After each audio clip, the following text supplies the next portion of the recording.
आपल्या भारताला पहिल्यांदा मिळालेला ऑस्कर पुरस्कार हा पुन्हा अकॅडमीला गेलाय। 1983 मध्ये पहिल्यांदा ऑस्कर पुरस्कार हा गांधी या चित्रपटासाठी मिळाला होता। हा पुरस्कार हा एखाद्या ॲक्टर, ॲक्ट्रेस किंवा डायरेक्टरला नसून कॉस्ट्यूम डिझायनरला मिळाला होता। त्यांचं नाव होतं भानू अथय्या।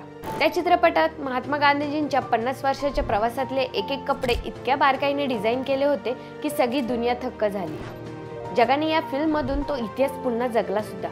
गांधी या चित्रपटामध्ये बरेचसे कॉस्ट्यूम हे काळाचे एक इमान राखण्यासाठी हाताने विणले आहेत। इतकंच नाही तर त्यांनी गांधीजींच्या फ्युनरल सीनसाठी बऱ्याच एक्स्ट्रा जणांना धोतर घालून पगड्याही बांधल्या आहेत। पण खरी गोष्ट इथे संपत नाही। 2012 साली भानू अथय्या यांना ब्रेन ट्यूमर डिटेक्ट झाला होता आणि त्यांना एक चिंता सतावत होती, आपल्यानंतर हा पुरस्कार कुठे सुरक्षित राहील। आणि याचाच विचार करून त्यांनी हा पुरस्कार पुन्हा अकॅडमीला परत केला।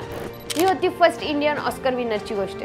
कशी वाटली कमेंटमध्ये सांगा आणि माहिती आवडली असेल तर लाईक करा, शेअर करा आणि आपल्या चंद्रकोल फिल्मच्या इंस्टाग्राम पेजला फॉलो करायला विसरू नका। आणि हो, आपल्या YouTube चॅनललाही भेट द्या।